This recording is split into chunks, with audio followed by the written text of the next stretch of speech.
En esta mañana vamos a continuar con el estudio que venimos realizando en la primera carta del apóstol Pablo a los Corintios, capítulo 11, y habíamos quedado en retomar este estudio a partir del versículo 17, donde en este pasaje, al menos en la versión Reina Valera, se hacen o aparecen tres subtítulos dentro de este estudio que vamos a realizar hoy. O sea que el estudio está centrado en lo mismo. El primer subtítulo dice abusos de la cena del Señor, el segundo, institución de la cena del Señor, y el tercero, tomando la cena indignamente.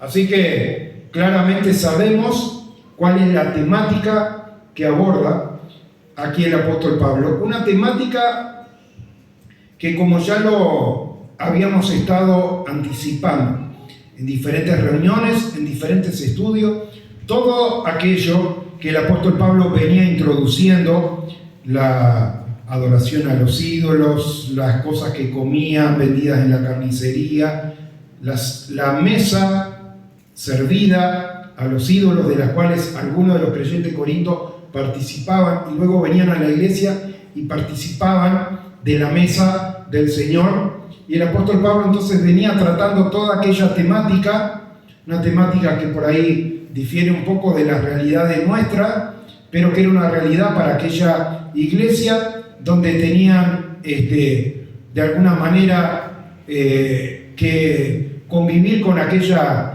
realidad, ir a la carnicería y encontrarse con ciertos cortes que habían sido parcialmente servidos como sacrificios a los ídolos, ¿no? Algunas partes quemadas en el altar, otra parte servidas en las mesas en los templos y otras partes vendidas en la carnicería. Y allí el apóstol Pablo entonces le viene a decir a cada uno, dice: el ídolo no es nada, todo lo demás, pero tampoco podemos estar tentando al Señor.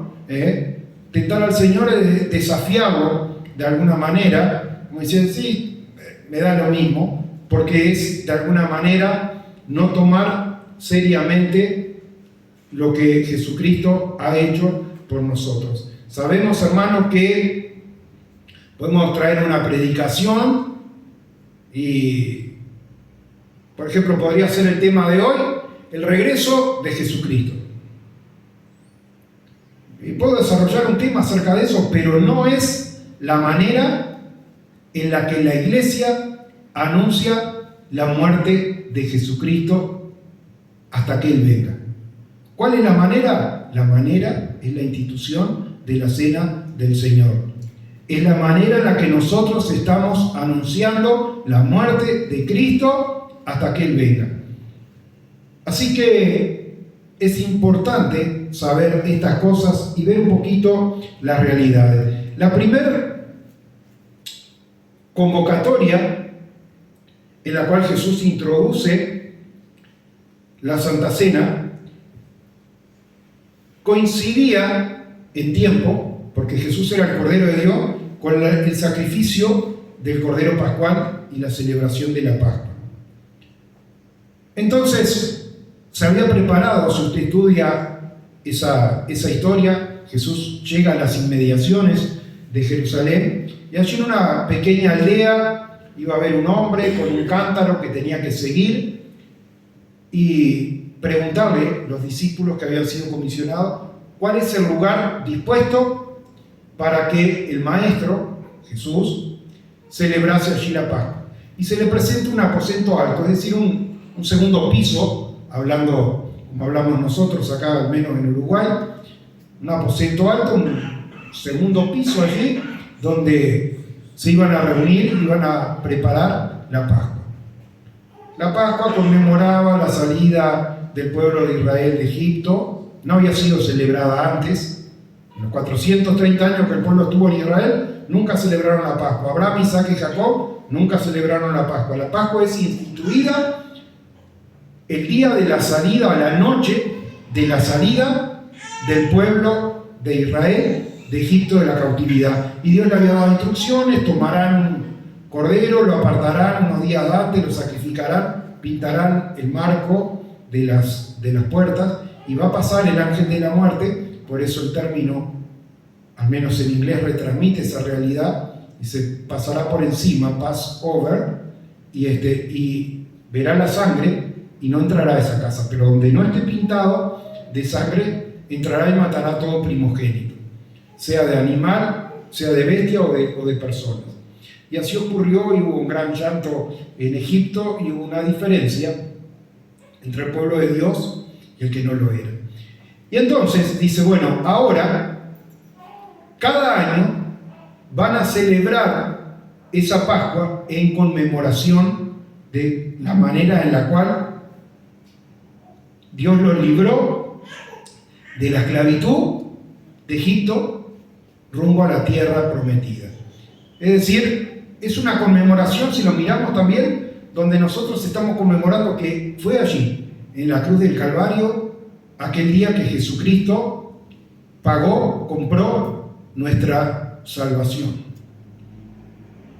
Y lo mismo pasaba para el pueblo de Israel.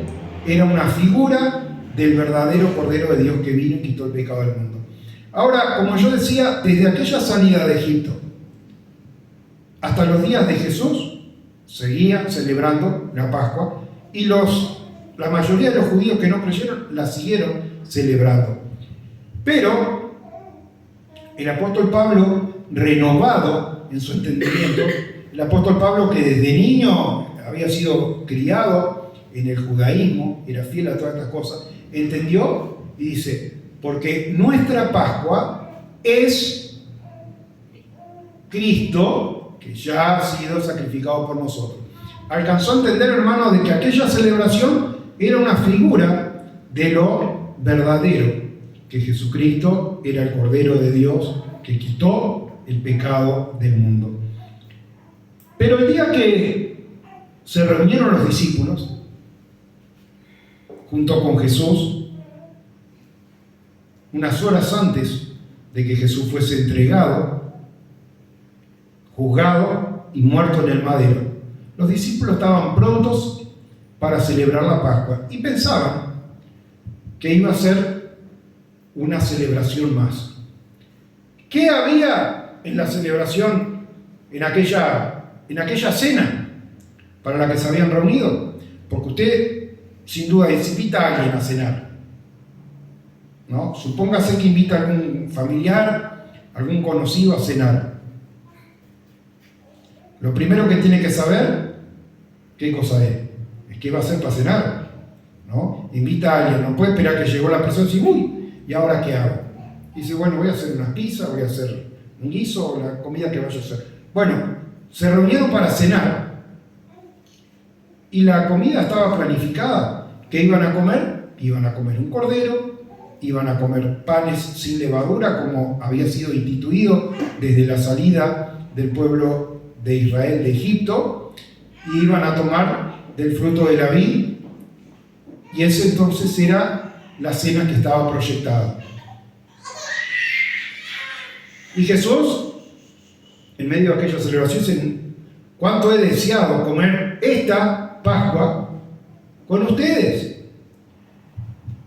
Lo primero que yo quiero transmitirle, porque nosotros por ahí tenemos simplificadas las cosas hoy, con la celebración de la Cena del Señor, de la manera en que la estamos introduciendo. De alguna manera, todas estas cosas que pasaban en Corinto, quizás fueron el motivo que encauzó a que hoy la Cena del Señor se sirva de la manera que se sirve.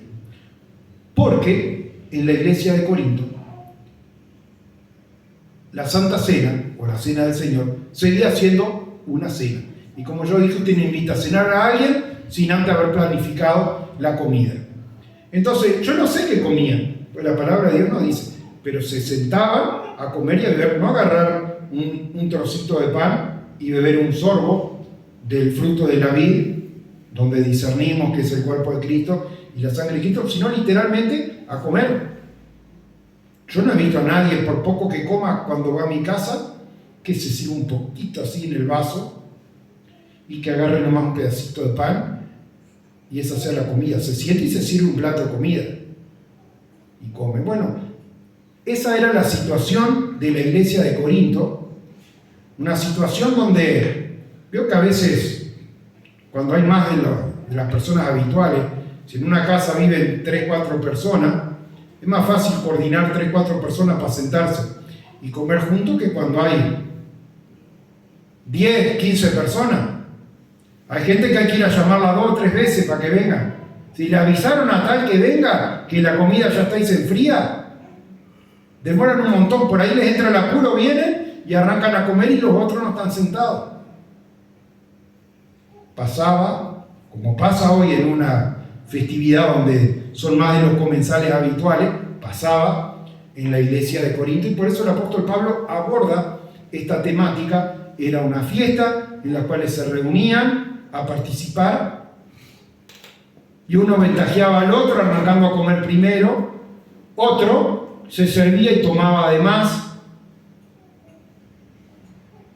Y entonces aborda todas estas temáticas para llamarles la atención, es decir, tomen con seriedad esta conmemoración que arrancó siendo una cena literal. La primera Pascua fue una cena literal y la institución de la cena del Señor fue una cena literal, porque Jesús allí se paró tomando el pan y tomando la copa, la bendijo y dio gracias e instituyó la cena del Señor. Pero dice, ¿cuánto he deseado comer esta Pascua con ustedes? Era una cena. En la iglesia de Corinto se seguía celebrando. Aparentemente no era una vez al año que lo hacían, porque la palabra no nos manda ni que lo hagamos una vez al año, ni que lo hagamos una vez al mes, ni que lo hagamos toda la semana.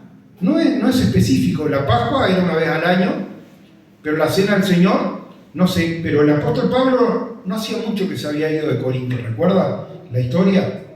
Era el final del segundo viaje misionero y Pablo había dejado Corinto con una persecución que se había levantado después de 1 año y medio de haber estado pastoreando la iglesia, y le viene a hablar de algo que se había hecho habitual al celebrar la cena del Señor en la iglesia, y por eso llama la atención. No era una excepción, era algo que se había hecho habitual y que tiene que llamarle la atención. Así que es en este contexto que hoy vamos a estudiar las palabras, sabiendo que el pueblo se reunía como si hubiese una fiesta, porque en realidad es una fiesta.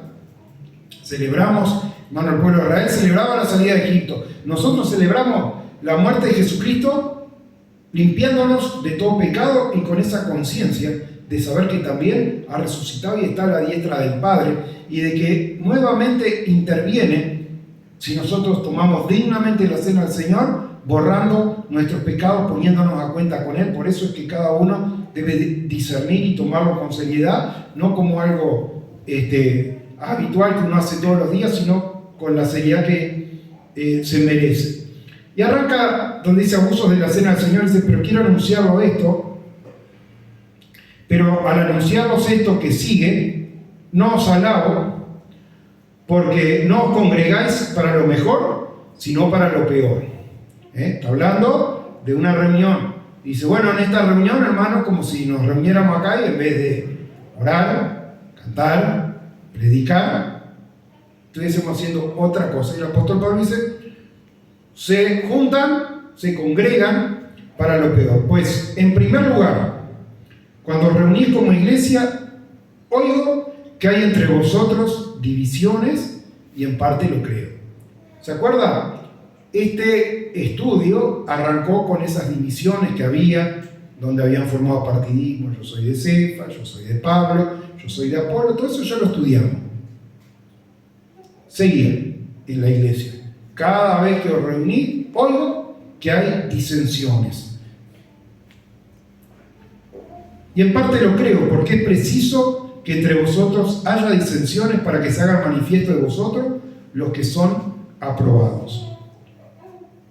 Cuando pues os reunís vosotros, esto no es a comer la cena del Señor, porque al comer cada uno se adelanta a tomar su propia cena, y uno tiene hambre y otro se embriaga. ¿Vio lo que pasaba? Acá, participando de la cena del Señor, de la manera que lo practicamos hoy, no corremos peligro que ninguno se embriague. De hecho, se hace hincapié en que esperemos a que todos estén servidos. Dice, bueno, se parte allí el cuerpo de Cristo y dice, manténganlo en sus manos, estén en oración hasta que todos estamos reunidos, para dar la oportunidad al que está último en el banco de poder también ponerse a cuenta con Dios, de ponerse en oración, decir, Señor, te doy gracias, renuevo hoy este pacto, porque un pacto, hermano, un acuerdo, involucra por lo menos dos partes, ¿no es cierto? Ese pacto, hermano, nosotros tenemos compromiso. ¿Cuál es compromiso? Como lo vimos en esa introducción que yo le hice cuando Jesús anuncia con claridad el beneficio del cual seremos participantes de ser resucitados en el día postrero. Dice, el que viene a mí, que mi Padre me da, a ese que mi Padre me da, no pierdo ninguno. Y hermano, es ese agradecimiento de poder estar ahí en esa actitud correcta, no como ya lo dije, creo que fue el domingo pasado, como esa parábola que Jesús da de un fariseo y un publicano. El fariseo se alababa a sí mismo, si te doy gracias porque soy tan bueno, hago esto, hago aquello, ni siquiera soy como ese publicano que está ahí, doy los diezmos de todo y todo. Y el otro se golpeaba en el pecho y dice, Señor, sé propicio de mí. Jesús pregunta, los dos habían ido a la misma iglesia, hablando en criollo, al mismo templo, a adorar. ¿Adivinen qué? ¿Cuál de los dos volvió justificado a su casa? Pregunta Jesús. Vuelve justificado el que dice, Señor, te doy gracias porque yo soy tan bueno, no me equivoco en nada, soy un ejemplo en todas las cosas. O el que realmente dice, Señor, necesito de tu sangre que limpie mi vida. Señor, necesito que estés sanando mis enfermedades, mis dolencias. Señor, te pido que proveas para mis necesidades. ¿Cuál es el que agrada al Señor? El que viene y reconoce que necesita del Señor. Que Dios nos abra los ojos, hermano, para no pasar por la experiencia de Job, de tener que perder la casa, el trabajo, la familia y la salud, para estando allí en la miseria, postrado, abandonado, porque hasta su mujer lo había dejado. Y maldice ya de una vez a Dios, dice, morite de una vez, hablando en criollo. Eso le dijo la mujer. Que Dios, hermano, estando hoy bendecidos por Él, podamos realmente llegar y decir, Señor, necesito de ti, y no en una actitud de no preciso nada, yo me basto a mí mismo. Pues que, versículo 22, ¿no tenéis casas en que comáis y bebáis, o menospreciáis la iglesia de Dios y avergonzáis a los que nada tienen? ¿Qué os diré? ¿Os alabaré? En esto no os alabo. El apóstol Pablo, clarito, hermano, hacía las cosas, o llamaba la atención del pueblo.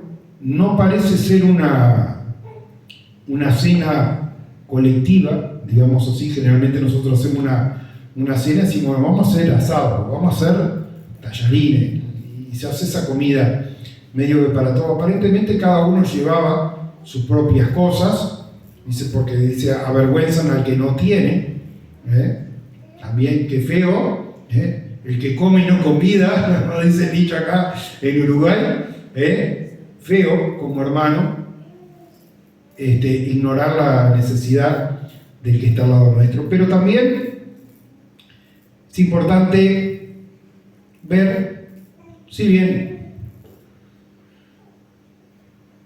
no es un eje de la doctrina, pero dice, ¿o menospreciáis a qué iglesia? Dice ahí, a ver, versículo 22, ¿alguien lee conmigo? ¿A qué iglesia? Habla de una iglesia. ¿O menospreciáis la iglesia de los mormones? ¿A la iglesia católica? ¿A la iglesia evangélica? ¿Qué iglesia dice ahí? Versículo 22. Vamos a leerlo juntos. Pues que no tenéis casa donde comáis y bebáis, o menospreciáis la iglesia de Dios. En varias oportunidades en el Nuevo Testamento se refiere a la iglesia, dice la iglesia de Dios. Dice columna y baluarte de la verdad. Y en tantas otras oportunidades vuelve a hacer referencia. Es bueno que sepamos que también en esto no hay por qué ser rebelde. Nosotros hoy, saben que el Estado uruguayo exige que una iglesia tenga una personalidad jurídica, se llama así, ¿no? Y el nombre de la iglesia acá, ¿sabe cuál es? Es Iglesia de Dios. El lema es Cristo es la respuesta, pero la iglesia, legalmente esto es Iglesia de Dios. ¿Ah? Dice, menospreciáis la iglesia de Dios, menospreciáis a que no tienen nada, en estas cosas no los voy a alabar. Porque yo recibí del Señor lo que también les he enseñado, que el Señor Jesús, la noche que fue entregado, tomó pan y habiendo dado gracias, lo partió y dijo, tomad, comed, esto es mi cuerpo que por vosotros es partido. Haced esto en memoria de mí. Asimismo, tomó también la copa, después de haber cenado, diciendo, esta copa es el nuevo pacto en mi sangre. Haced esto todas las veces que la bebieres en memoria de mí. Así pues, todas las veces que comieres este pan y bebieres esta copa, la muerte del Señor anunciáis hasta que Él venga. ¿Cuándo tomó la copa? Jesús dice, yo recibí esto del Señor. Cuando hubieron cenado, tomó la copa. Así que, hermano, como le expliqué, desde la institución de la Pascua en el Antiguo Testamento hasta la institución de la Cena del Señor en día de Jesús, siempre hubo una cena de por medio en la cual se instituyó también la Cena del Señor y se pone de pie, dice, esto es mi cuerpo por vosotros partido.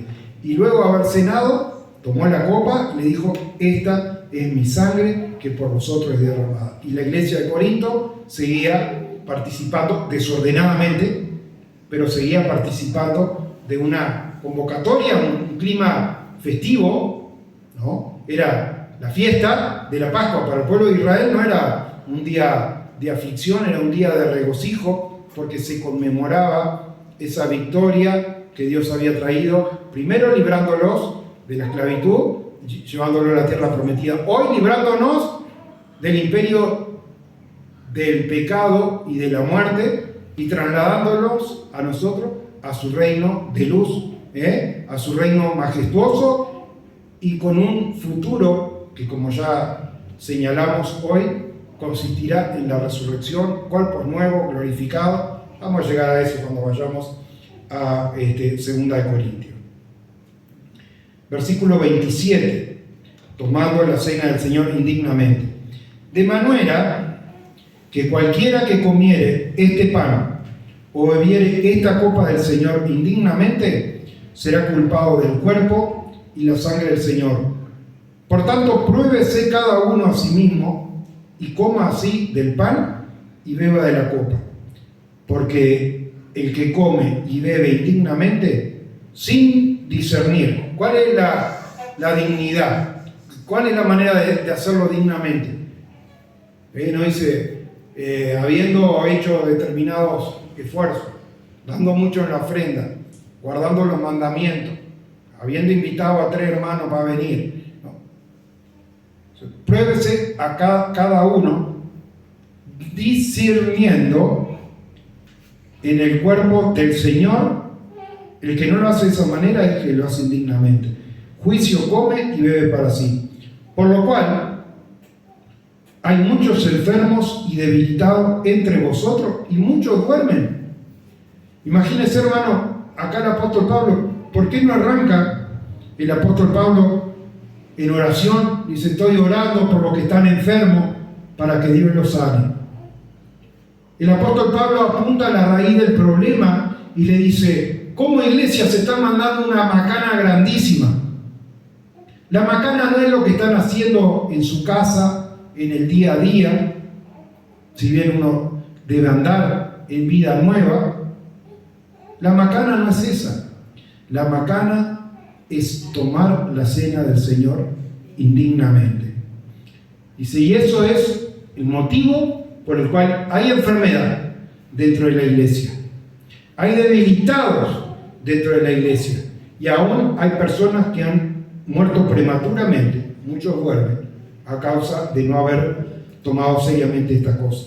Si pues nos examinásemos a nosotros mismos, no seríamos juzgados. Mas siendo juzgados, somos castigados por el Señor para que no seamos condenados con el mundo. Así que, hermanos míos, cuando os reunís a comer, esperaos unos a otros. Esto, como ya dijimos, por suerte, ya lo estamos aplicando como norma cada vez que participamos acá de la cena del Señor. Si alguno tuviere hambre, coma en su casa, para que no os reunáis para juicio. Las demás cosas las pondré en orden cuando yo fuere. Así que, hermano, hasta acá el estudio de hoy. Vemos que toda esta carta trata una temática que tiene un mismo sentido, y era conducir a la iglesia a una conciencia apropiada al momento de participar de la cena del Señor. Analizar enfermedades, dolencias, debilidades que estaban ocurriendo dentro del cuerpo de Cristo. Dice, motivo de no haberse examinado y tomado dignamente, reconociendo en estas cosas el cuerpo y la sangre de Cristo. De haberlo tomado a la ligera, comiendo de más, tomando de más, o no haciéndolo en el tiempo oportuno, esperándose unos a otros. Así que, hermano, bueno, un poco intrincado este pasaje, pero conocemos un poquito más de cerca a la iglesia de Corinto. Vemos que no era tan diferente de lo que somos nosotros, que también hay cosas para corregir, o esta es la iglesia de la perfección. Recuerde el mensaje a las iglesias en el libro de Apocalipsis, siempre hay un mensaje en común para todas las 7 iglesias. Yo conozco tus obras. Yo conozco tus obras. El Señor conoce las obras de nosotros, y, hermano, velando los unos por los otros, porque somos todos miembros de un mismo cuerpo. Así que debemos ver, hermano, de que el hermano esté en una situación también apropiada, y si no, ver en qué puedo estar yo ayudando al hermano para que podamos ser un cuerpo sano, un cuerpo unido, un cuerpo de bendición, como debe ser la iglesia de Dios. Que Dios les bendiga, hermano.